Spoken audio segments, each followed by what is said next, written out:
Hi there, my name is Michelle Nicola Prentice, and you're listening to Mama's Lullaby podcast, where we celebrate you and your journey to and through motherhood, the good, the hard, and the scary, giving you a place to be nurtured and mothered. You deserve it. Welcome. Hey guys, it's Michelle. Please hit that like button and be sure to subscribe so we can keep you up to date on all the latest podcasts.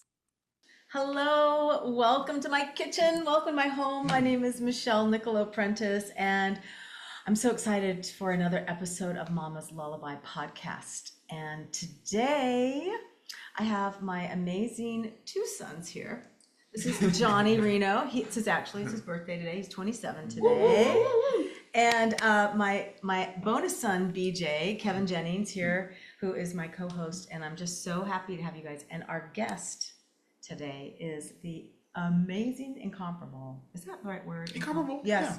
Yeah. Lisa Aschmann. She's literally a genius, you guys. I'm not even kidding. She's literally a genius, but an incredible songwriter, singer, mother, all these things we're going to talk about today. But right now I'm going to throw the ball to BJ. Yeah, and so if this is your first time joining us for an episode of Mama's Lullaby, then I want to make sure you know what we're all about. First, we want to make sure we are celebrating the journey of motherhood and all that comes with it. The beautiful things, the trying things, how it develops and really changes lives and also society. But we also want to give you, as a mother, a place where you feel nurtured and mothered, right? We know it's very easy on your journey that how you show up for your family, for your kids, for you to be the person who no longer has a safe place to be nurtured and cared for. And so we have amazing people like Mom and also guests like Miss Lisa here who can come along and who kind of wrap their arm around you, even if it's virtually, let you know that you're not alone on your journey. Right. And so, obviously, I get the privilege of also hanging out with my brother here. So we are the people who know the least about motherhood. And so that's actually why we're here, because we know nothing. But without you guys, we wouldn't be mothers. You know what? You made us mothers, right? Yeah. Thank you for finding the small glimmer of value that we can bring to this conversation. And so we are actually here sitting at feet of sages saying we know nothing, but you all had this common opportunity to create through a language you do all understand, which is music. Yeah. And so I know that before we jump into the song that you all created together, Mom, why don't you tell us a bit more and maybe set us up to hear a bit more about Miss Aschmann's journey? Yes. So I met Lisa here in Nashville, I don't know how many years ago. I saw you at Center for Spiritual Living, probably, right? She's great friends with Tom Kimmel, who my husband's played with for many years off and on, and just a lot of great writers in town. And she's just, one of my favorite songs was a song she co-wrote, which I didn't even know she co-wrote. I've just said, oh, I love this song. She goes, I co-wrote that song. I was like, no wonder I love it so much. She's just very incredible on so many levels. She's an author.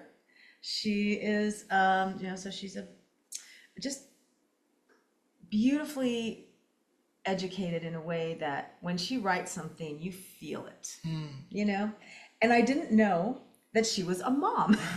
So this is interesting. So each time I would get a name to write a song with for this project, usually they were parents of some sort. I'd never known Lisa was a mother. I didn't know anything about her history. I just knew her as a friend. And I called you up and I said, would you like to write a lullaby with me? And you said yes. And you came over and we were sitting here talking, right? And Johnny was the guitarist, because I don't play guitar and you don't play guitar. So do you play guitar? No. Okay. Just in case. You're yeah, I'm like, there's many things I don't know about Lisa, but I want to make sure. And I said, you're the only one that I'm writing with that's not a mom. And you said, oh yes, I am a mom. Of how many? 6. 6 children. I'm like, now does that mean that she's just so cool that she's so zen, you can't imagine a mother of 6 children being this cool and grounded? Indeed, yes, that is. She's so together. I cannot imagine anyone going through that process 6 times over, and on the other side, they're like this calm, Yeah. this zen. Well, of 6 children? I mean, come on. But not only that, the subject matter I wanted to write about was having a sick child. And I've had some sick children. My son Avery had 3 types of leukemia that he survived and is in remission from. Thank God. praise God, yeah. And he also was born with abnormal chromosomes. He has triple XY chromosomes, which entail a syndrome. It's basically related to Klinefelter syndrome. And Which is what?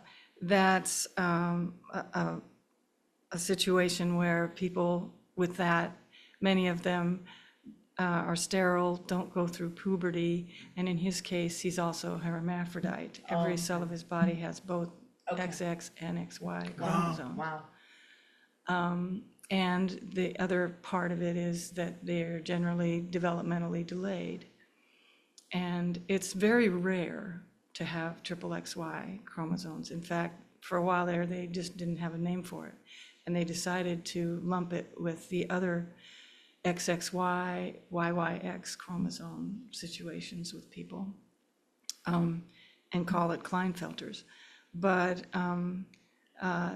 because they hadn't encountered very many cases across the spectrum of the people who were in a database at the Stanford Hospital, where they had a database of people with these syndromes, and so at the time that I was consulting them in the genetics counseling center about this, they told me that they thought what would happen is he would more or less not grow up, that he would be, he would not develop secondary sexual characteristics, he would not be very tall, although people with double XY and double YX chromosomes are abnormally tall.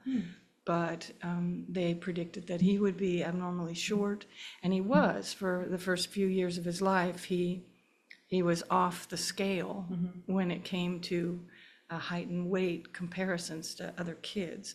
He wasn't even on the scale, having to do with how small he was. But I'm happy to report that he is a functioning adult. Wow. He has a job. Wow. He has a driver's license, Oh my God. and he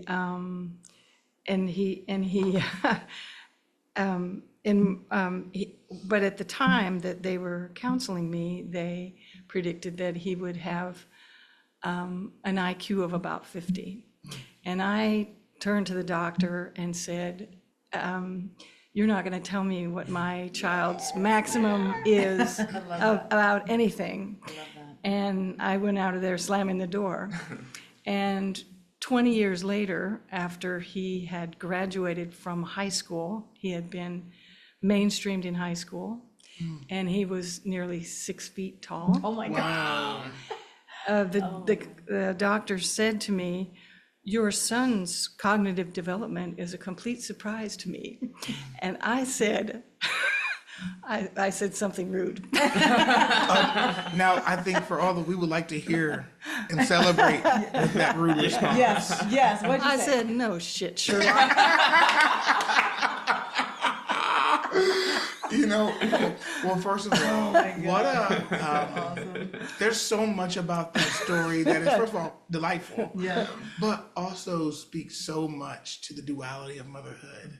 And I don't know your son, but I want to say thank you on his behalf, because having a person who will do that for you so early in your life changes everything, right? You're clearly a brilliant woman, and you would have had, no one would have been able to judge you for you looking at the probability and the science and saying, well, this is just some kind of mathematical equation where this is what it's going to be. And for you to look that dead in the face and say, no, that is not. Like, The current reality may be true, but the outcome is not, which is awesome. And so I feel like there's like a really, I mean, I would love to even like, how does that experience for you? Well, first of all, that's just probably how you raised all of your kids, I would imagine. Just like, that's just kind of the mindset with which you approached it. Where does that come from for you? The ability to clearly accept reality and then have a very open and resilient and, dare I say, bold mindset about what's still possible. Well, I am a spiritual person. I consider myself a spiritual person, and I think that all my good gifts, and some people have told me I was gifted, and I say thanks. When I get a gift, I thank the giver, and I use the gift so that I can let the giver know that I appreciated it, and I try to make something of it, or pass it on, do something good with it. And so I'm happy to say, thank you very much. You're right, I am gifted. But in the case of my son, I'll tell you one other story about what happened with this leukemia and stuff. Is but he was gifted with, and I was gifted with, how my faith is based is my not knowing. What I have true faith in is human ignorance. And so my favorite prayer, for instance, is stuff like, I rest in God. God only knows, these kinds of things. And so my faith practice is a matter of turning stuff over to God that I don't know, including predictions and outcomes having to do with my children and their ability to mature. Yeah. That is probably the hardest part. And I was saying this to somebody the other day, like, okay, our creator, whatever your belief system is, my belief system is that I believe in a creator that created all of us. Why does it seem like it's so hard to trust the creator that created all of us and all of this? Why is that so hard for people? It's really hard for me at times. Through this whole process, I've been trusting God. That's how this whole thing has happened, okay? But where other things when I'm scared, and that's what this song is about. It's about, you're scared, and when no person can do anything, you're going to go to God. And why do we not go to God first? But so how do you, why is it hard for us to trust God first sometimes? Why do you think that is?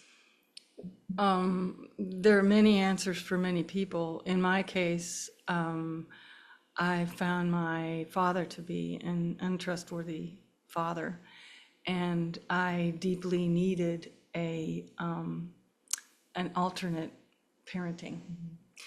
And so I found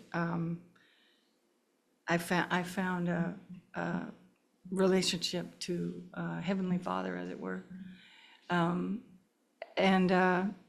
Not all women experience God as paternal, and I understand that point of view as well. So I'm open to the possibility that God is male and female and not even Right. Either or, just anthropomorphizable Yeah, and for so sure. on.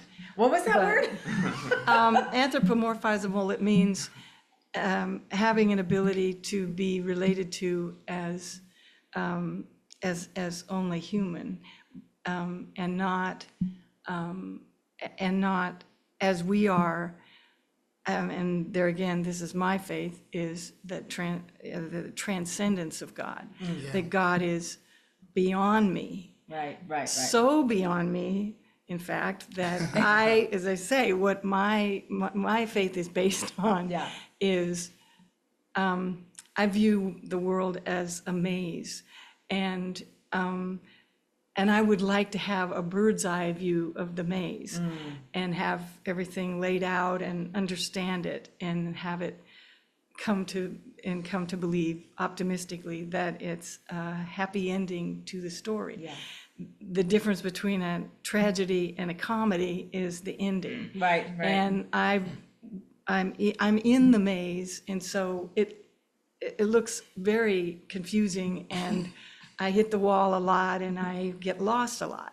But I believe that there is a perspective on which this makes sense. This is beautiful. Right. And that's the God I'm. And that's how you have the faith I'm- to when I'm someone tells you trusting. your child is, Yeah. this isn't going to happen, and you're like, well, I can't see the whole maze, so I'm going to trust a bigger picture. Yeah. To me, also makes me think of, first of all, I can listen to you talk all day long. Yes. It makes me have a deeper well of compassion and empathy for my own kids, because sometimes I have the bird's eye view as a 39-year-old male, and my daughter's 8 and my son is 3, and I'm saying, can't you see? Like, actually, no, I can't see anything. What are you talking? Like, I see my desire for the cookie. Yeah. That is it.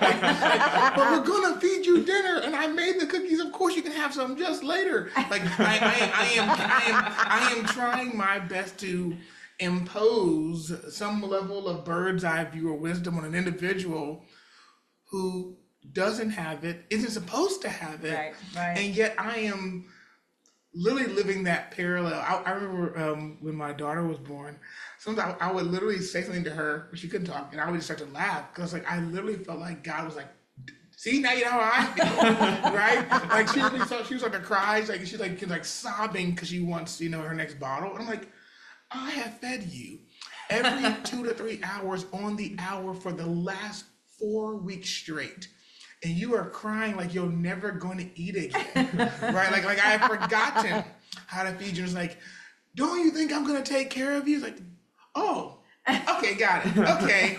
So that's how this works, right? And so that's a really beautiful thing. So I'd love for you all to kind of set us up and kind of help us think about the song a bit in this context of both our journeys of faith, but also witnessing the journeys of our children. So kind of take us into the song a bit, and then tell us how it kind of all came to be a bit more tactically, as far as, well, actually, Johnny walked in and we were doing this. Kind of tell us the story and then take us into the topic of the song. Okay. Well, I knew I wanted to write a song about having a sick child. I wanted to touch any kind of subject matter that a mom might encounter. Yeah. And nothing's more scary than when your kids are sick, and you don't know what's going on or whatever. And I think I asked if you would play the guitar and write with us, because do you remember how it came about? No. I don't remember it at all. But anyway, John, so, since I don't play an instrument, I needed someone to play. And he came up with chords, and Lisa was like, writing. And she was like, here it is, I've got it for you. Almost like that. But yeah, and I didn't know she had a sick child. So it was just so freaking perfect, because you knew about this subject matter, right? So when my first baby was born, she had dislocated hips. And I remember I had to have a C-section. And I remember feeling really like I didn't do it right. Like something's wrong with my baby. I didn't have a baby normally. I'm not a real woman. I just felt really, do you know what I mean? Sure. And when she had the dislocated hips, I felt so bad. Like, what's wrong? How come something's wrong with my baby? Until we had the surgery, and I walked into that room where all the little babies were, and she was only 3 months old, and she had a little IV in the top of her head. You probably know that. And I was feeling so bad, but then I saw these other babies who were actually sick, and she just had dislocated hips. She wasn't sick. But I remember just feeling like going into when we handed her off to the doctor to do the surgery, and my husband at the time and we went out in the parking lot. They said, just go get something to eat. We'll call you when it's done. And I just remember just like, oh my God, I have no control whatsoever. It was the first time we ever prayed together. So he and I got in the car and we prayed, because that's all we have, right? And so I wanted to write a song about a mom praying to God about their sick child. And Well, I just wanted to say that the occasion when Avery had his it turns out to be the first type of leukemia, which was ITP, idiopathic thrombocytopenic purpura, where the body attacks its own platelets. And so he was bleeding inside and out, and he had very, very low platelets. Normal amount of platelets in a person is about 300,000, and it's considered pretty serious and mortal if you have 15,000. He had 2,000. Oh my God. So he was lying in his hospital bed, and his brother said to him, we were standing around the bed, and his brother said, Avery, you might die. Avery looked How up and old is said, Avery? How old and is Avery he? was 15. And how old was his And brother? his brother was 16. So he said, "We might die." And he said, "But you can," and he said, "I know." And he said, "But you can relax because you're in God's hands." Aw. And he said, "I know." And then Ashley said, "Of course, if you live, you'll still be in God's hands." And everybody in the family was standing around this bed laughing. And that was my real faith conversion moment, was when I said, yeah, live or die, my kid's gonna be taken care of. Yeah. And this story has a happy ending, and that's what I believe in. And so he really profoundly affected me. Wow. Because I became a real believer in God. Wow. And truster of God. And that makes sense, because here's the first Yeah. line of this song. Dear Yeah. God, my child is in your keeping. At last, he's finally sleeping, held close and softly breathing. Dear God, you're closer than my heartbeat. I know, you know how bad I'm wanting to take his pain away. That thing of like, he's closer than our own heartbeat, right? I mean, I know, Johnny, you had an experience, like a epiphany. Yeah, right there. I was cooking it. You were cooking? Yeah, I was cooking. Random was just heating up some food, and it was really trippy. I was just listening to some music, and I started to choke up, which sometimes I'll do that when I'm listening to music. I'm really into it, but this was different. I was just like, man, this is really bizarre, and so I just kind of chilled, and then I just kind of let it happen. I just started crying, and like my mind shut off for like 20 minutes, and it was really bizarre. Like it was just an experience of it's so dumb just to be like, it's all like, none of it's real. It's not a big deal. Like nothing to worry about. But I just had that experience, and it was very overwhelming. And I remember too, it was very much this thing of, I didn't realize that I sort of had this idea in my head of like, it's strong for me to be on my own leg, like to not depend on anything. But like when I was in that space, it was like, oh dude, your weakness is when you're like, I can only depend on me because this thing is literally there, like underneath everything, and just like putting, and just not worrying about the stuff, I mean, I came back down like 45 minutes later, and I was still, but that moment was just like, one of the realest experiences I've ever had, and it just came completely out of nowhere. Yeah. Wow. For you just to feel the awareness that there is a power or a God in which you're not operating completely on your own, and the pursuit of doing so is kind of a futile. In some Yeah, ways, it's comical. Yeah. It's just like, that's hilarious. Yeah, literally, we come into this world knowing nothing, no idea what's around the corner, and somehow we still make it every day. Yeah, Yeah. for sure. I love that. That's powerful. Mom, zero in some more lyrics for us. Okay. Dear God, he's just so small and helpless, and so am I. So take this. With all my heart, I'm praying. God, I know you know for me what it is that I can't see, but I will. He's resting in you, and I can too. Tonight, I'm leaning hard on you.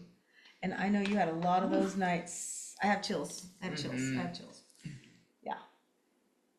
That's really, or when your child's scared, or like Johnny had a lot of anxiety growing up as a kid. And it was awful. It's like one thing when it's you having anxiety, But when your kids are struggling, Right. it's so hard to watch them struggle because you can't really do anything. They have to kind of work through it, right? Yeah. So I remember one of my mentors was talking to me, and she was saying that trauma is at its core is extreme feelings of helplessness, Yeah, right? that makes sense. And that's how anybody can technically experience trauma, no matter how great their life is, their upbringing. It is the intensity with which, or the frequency with which, they experienced helplessness. Yes, that's a great. And it's way to put been and when I heard that, it's like, man, everybody I'm walking around every day has likely experienced a moment in their life, especially as a child, where they felt incredibly helpless, and regardless of actually the degree in which they really were, right? It's just how they experienced it. And as a parent, when you feel this incredible responsibility and this desire to be supportive, and yet this very intense awareness of how helpless you are to make the outcome what you want it to be, it is a form of it's a traumatic experience. And I think hearing the lyrics and hearing you two really kind of explore, and I think a really powerful way, the spirituality of motherhood in its own way. I mean, like it's its own spiritual journey, whether you want it to be or not. Right? It's like you're not a spiritual person. Sorry. Welcome to this experience where you are going to have to encounter a level of spirituality by default. How you navigate that is still within your control, but there is going to be a level of a default that comes with it because of the helplessness, the not knowing, I mean, all these things. Yeah. So I would love to kind of turn to both of you, mother of 3 plus many adopted kids, and obviously a mother of 6. What would you want to say to the younger version of yourself? All right. So this is kid number 1.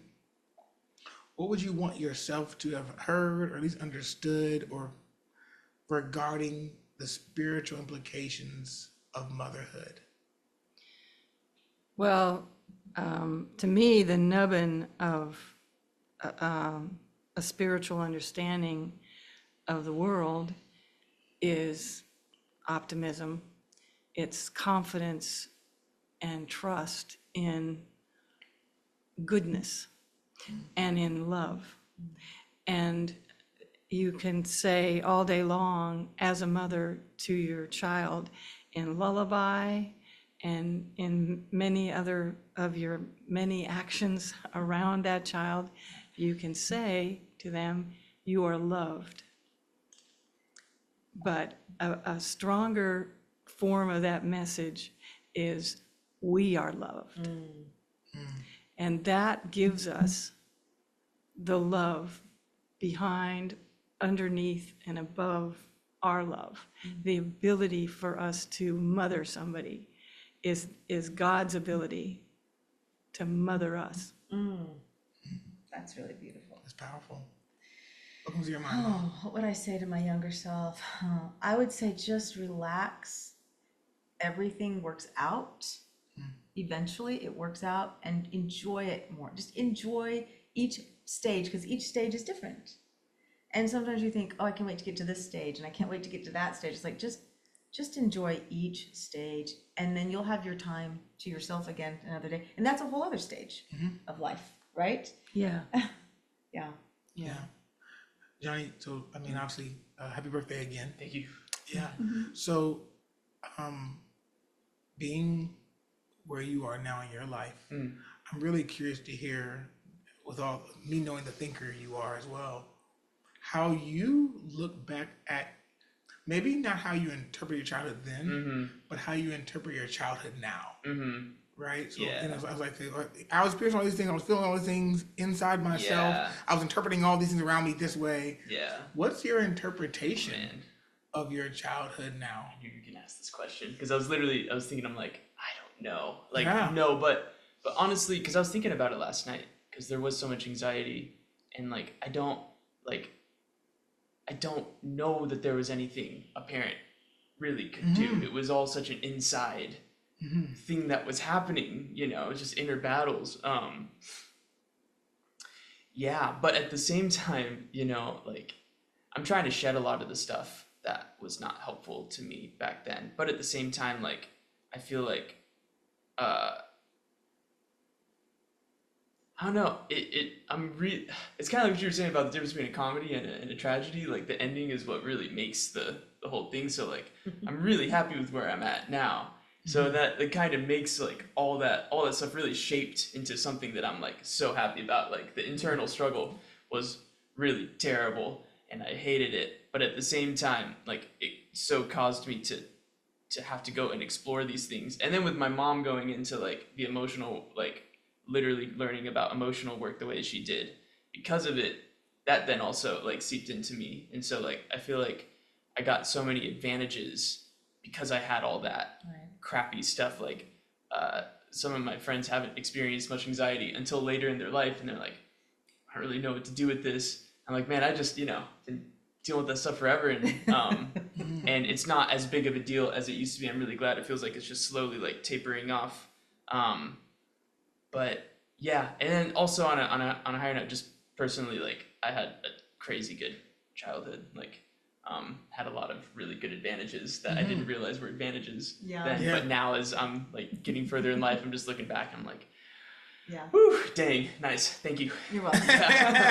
Johnny grew up, so our house, we used to have a lot of parties, big parties, big parties. Yeah.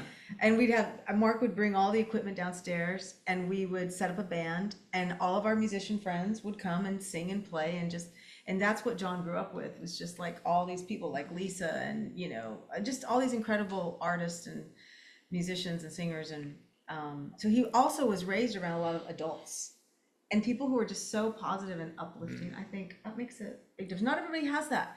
And that's the other part about Mama's Lullaby I really want to impart, is that community, like it's so important. So I know not everybody has that advantage of all these amazing friends and they don't, you know a lot of people, or maybe they're shy and they don't make friends easily or whatever. I hope that that Mama's Lullaby will bring some of that to you, even if it's just virtually for now, and maybe down the road we'll be able to all get together in a big place and but that's really my prayer, is to really just put my arms around anybody I can, because mothering is really probably the toughest job you'll ever love, and sometimes you won't love it, but I pretty much have loved it. But it's a hard job and it's an important job. Yeah, that's awesome. That's awesome. Yeah. So for those of you who are watching this right now, what you know, or listening, that you can actually listen to the song Dear God right now. So it's available on all streaming platforms. So whether you're an Apple Music person or Spotify or some other platform that I have just never heard of, we are there. Trust me, we're there. And you can actually look up Mama's Lullaby or Reno Prentice and hear that song today. So you get to hear the beautiful part of this work. You can also buy it on mamaslullaby.com, as well as the rest of the songs in the collection. And a volume 1. In the collection. We want you to make sure you have a chance to go hear that music as well. And maybe we can even make sure you can hear a little snippet as we end. But I want to make sure we do there now. So if they want to connect with you, Miss Lisa, songwritingideas.com. Yes, that's my website.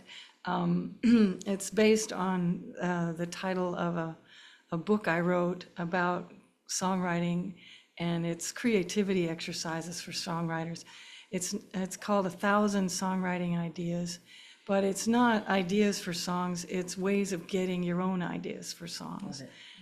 I call it foraging for song seeds. I love that. And so, And also your music. Where is your and music? then I have 10 indie albums, 9 of which are available on YouTube. And I have about 300 source cues on TV shows and films, mostly lounge and big band music. many of the pieces I wrote with my friend Joel Lervold. And then I have altogether about 1,200 cuts or cues. So what we're really In going to do, different styles. we're gonna bring her back about how do you have a flourishing creative life as a mother of 6 children. Yeah, how do you do that? That'll be another. another The next episode will be conversation. how do you get it all done? A mother's guide to being prolific while having lots of children and calling her name. But I want to thank you so much, thank you both for sharing so openly, and Johnny, thank you so much for coming on as well and sharing. And so we want to welcome you back next time. But again, until then, thank you for checking out Mama's Lullaby. Yeah. See you next time, you guys. Thanks so much. Thank you. Dear God, you're closer than my heartbeat. You know how bad I'm wanting to take his pain away.